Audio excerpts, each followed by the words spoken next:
Hello, ladies and gentlemen. Welcome back to Reserved Investments. And today we have a sad video.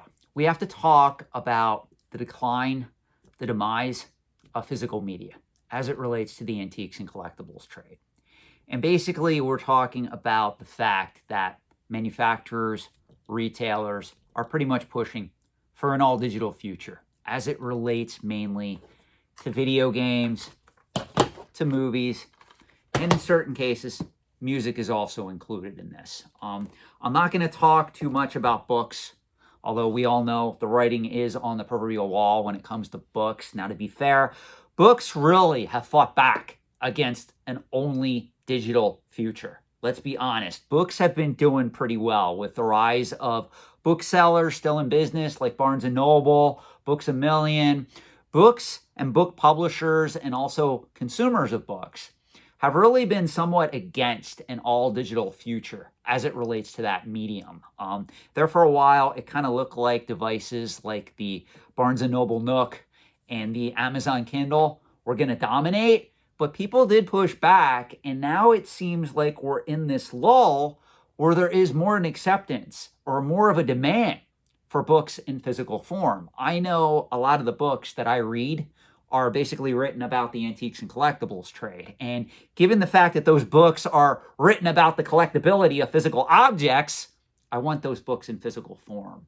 It just isn't the same to have to pull out an iPad or a Kindle and have a book about the antiques and collectibles trade on a digital device. It just doesn't make sense to me. I don't know how you guys feel about that, but that's just my opinion. Now, in order to do this video justice, we actually also have to talk about the death of certain big box retail stores that defined a lot of our youths. And I don't know how old you are if you're watching this video. I myself am going to be 47 years of age within the next 60 days. I'm a Christmas baby. Now, with that being said, when I look at the YouTube demographics, 50% of you watching this particular video right now are younger than me, and 50% of you watching this video are older than me, interestingly enough. So I do know that when I bring up certain stores like Toys R Us, or Lionel Kitty City, or KB Toys, or Electronics Boutique, or Babbage's, or Software Etc., or how about Circuit City, or how about CompUSA, or how about Computer City, how about Sam Goody, how about Tower Records, how about Sears, how about Kmart, how about JCPenney, how about Bradley's, how about Service Merchandise, how about Montgomery Ward, how about Ames, how about Hills? Whenever I bring up these now defunct stores, regardless of your age, most people react with a sense of nostalgia. And that's very important when we talk about collecting these particular items, especially pop culture items. Remember, guys, the main difference between antiques and collectibles are rooted in nostalgia. Antiques are rooted in history. There's a big difference when we talk about rare coins, when we talk about high-end pieces of art, when we talk about historical artifacts, when we talk about bottle collecting, whatever we're talking about in that realm, it's history.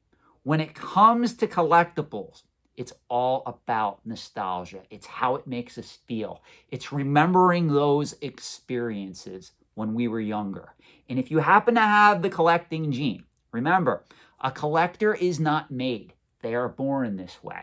If you happen to have that gene, those experiences you want to recreate as you get older. And I know I've said this before in a lot of other videos, that nostalgia is something that is just happening in your mind. It is a lie. Make no mistake, it is a very powerful effect on any individual. It is something that a lot of us cannot shake, no matter how much we try. And I also know, normally when I do these videos, I start off stating that this is a collectible finance channel. I'm not here to hold your hand. I'm not here to walk down nostalgia lane while you tell me how you felt the first time you saw Star Wars on the big screen, or the first time you played a Pokemon video game, or maybe it was the first time you got an action figure under the Christmas tree.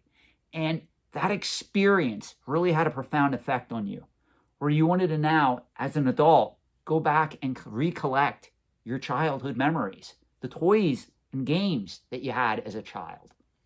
Make no mistake, when all of these items go away in physical form, younger enthusiasts, younger would-be collectors are no longer going to associate those feelings of nostalgia with these items. And it is going to have a profound, irreversible effect on these collecting markets going forward. So in this video, I encourage you to feel nostalgic about something. I want those feelings of nostalgia to be experienced while you're watching this particular video. This is the exception to the rule here at Reserved Investments. I talk enough about collectible finance. I do enough videos on warning you of the risks of attempting to invest in these markets short-term and long-term. In this video, just feel what I'm saying. You know, back in 2018, when I learned that Toys R Us was going to go bankrupt, I was very shocked. I was in a lot of disbelief because Toys R Us had came to define my youth. I remember the first time I ever walked into a Toys R Us store and saw just rows, shelves of brightly colored toys stacked from the floor to the ceiling. And I was in amazement. And that really stayed with me into my adulthood. Even to this day, I have problems letting go. You guys know, I tell you this, certain markets are inherently risky. Don't invest in vintage toys. Well, you guys know how I get around that. I invest in vintage Star Wars proof cards. I don't have to worry about the bubble coming off from the backing card. I don't have to worry about discoloration. All I got to do is protect the proof card and I'm good to go. So even me, I suffer from nostalgia, guys. And when I learned that Toys R Us was going under, I wrote an article for Antiques and Auction News. It's actually dated from March 23rd, 2018. I actually look completely different in the picture I did for this particular article back in 2018, because this is when I was still grappling with the effects of celiac disease. I haven't become the man that I am today, even though this is just roughly 5 short years ago. This article is entitled, Remembering the Juggernaut, the Sad Fall of Toys R Us and Its Effect on Collecting. And I think it's quite fitting for what we're all experiencing here. With Best Buy in the year 2024, they're going to stop carrying movies, DVDs, and Blu-rays.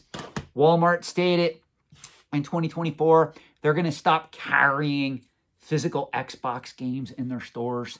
So what I want to do is, I'm not going to read this whole article to you, but in this article, I pose 3 questions to my readers at the time, because people were reaching out to me and they said, Sean, you know, who cares about Toys R Us? They did some stupid decisions. They're the result of a leveraged buyout. Let them go under. And I used to state, this is going to have a vital effect on collecting toys going forward. And this is the argument that I put forth when I would argue with those individuals about this passionately. These are the 3 questions that I ask any collector, any speculator, any investor operating in these markets, especially the vintage toy market. I'm going to ask you 3 questions to prove to you that it matters that Toys R Us is no longer with us. And by the way, this is just looking at Toys R Us. We can ask similar questions to all those other retailers that I just mentioned. Electronics Boutique, Babbage's, Software, etc., Lionel Kitty City, Sam Goody, Tower Records, KB Toys. We're just talking about Toys R Us here, and this had a profound effect. So these are the questions that I asked my readers at this particular time. And you let me know in the comment section below what you think of these questions. The first question is, can a toy industry built on nostalgia survive when today's children will only have the memory of a plain bound box coming through the mail instead of vivid memories of row after row of brightly colored toys? The second question I asked my audience at that particular point in time, can it not be argued that those gleaming rows of G.I. Joe, Star Wars, Hot Wheels, Barbie, and Masters of the Universe toys is what gave rise to collectors who so elegantly display these treasures on shelf after shelf in their own homes? And my final question posed was, aren't we as toy collectors just trying to recreate that look and feel of a toy store in our own homes? I go on to conclude the article in this way. And if, as a toy collector that doesn't bring a tear to your eye or give you chills, I don't know what else can. See, guys, this is what you have to understand.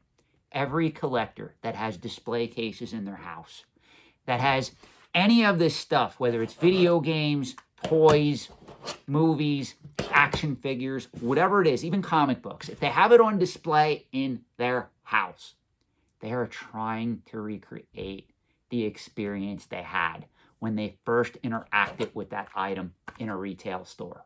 Case in point, even me. You guys know, you listen to my critics, I'm all about the Benjamins, baby. I don't care about any of this stuff, according to my critics. That's what my critics say, because I'm too much into collectible finance. Let me prove you guys wrong.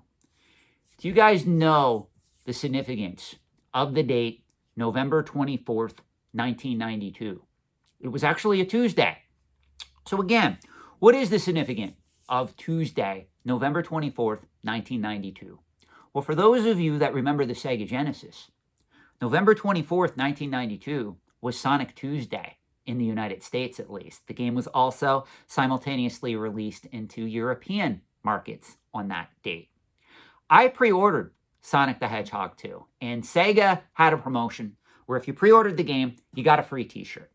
And I pre-ordered the game at Electronics Boutique at the King of Prussia Mall, lower level across from the food court. You go to the King of Prussia Mall to this day, there's a GameStop at that same exact location across from the food court.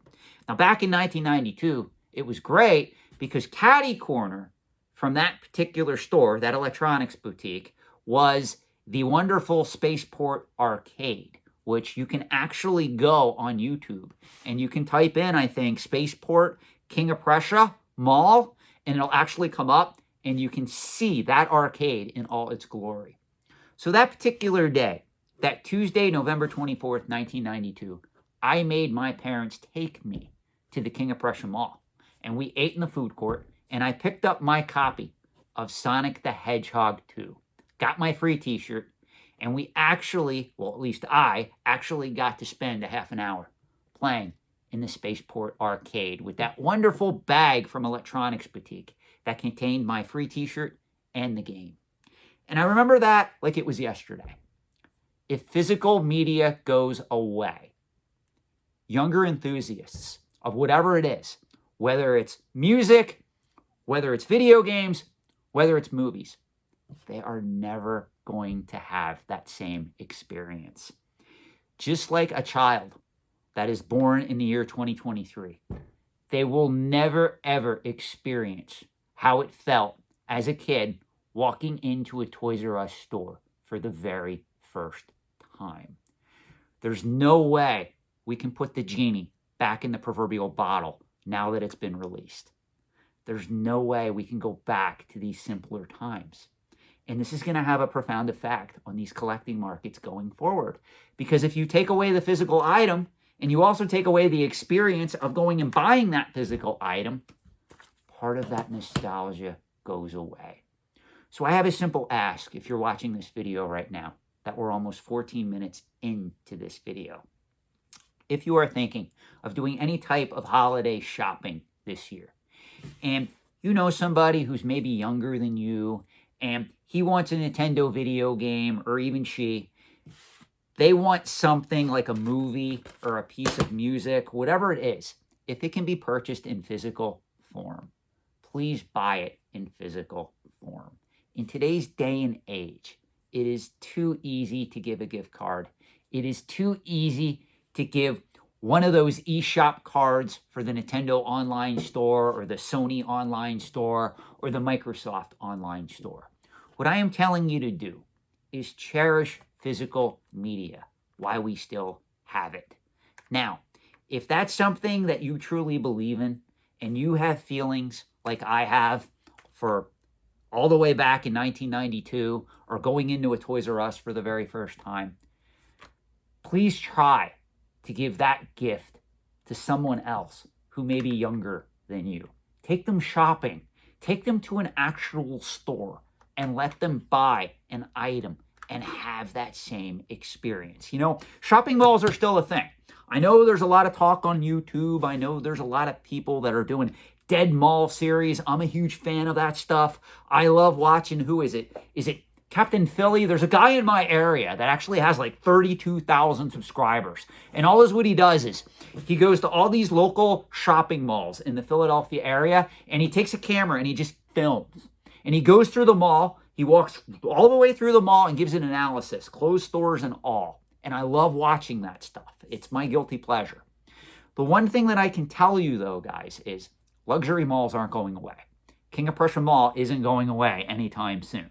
So if you have a higher-end shopping mall in your area, go to it. Enjoy the experience. Buy something in physical form that you have to own and keep. Don't let these multi-billion-dollar companies win.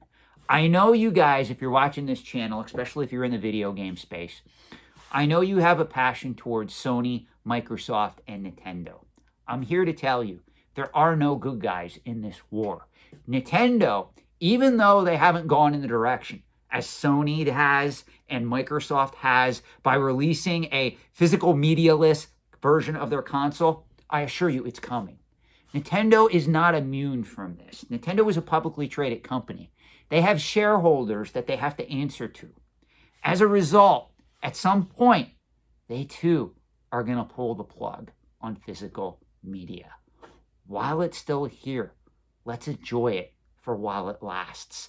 Let's make a stand to these companies and say, hey, if you're going to take away physical items to the point where I can't even own the latest Pokemon game, the latest Mario game, the latest Halo game, the latest Last of Us game, whatever it is, I'm not going to support your company anymore the way I have in the past. I want to own, I want to control these relics. I don't want you to take away that experience from me. Thank you for watching. Let me know your thoughts in the comment section below. And again, it all started many years ago when a lot of these big box retailers started to go away. A piece of that nostalgia that we all carry with us died. And unfortunately, a lot of people don't recognize the importance of that.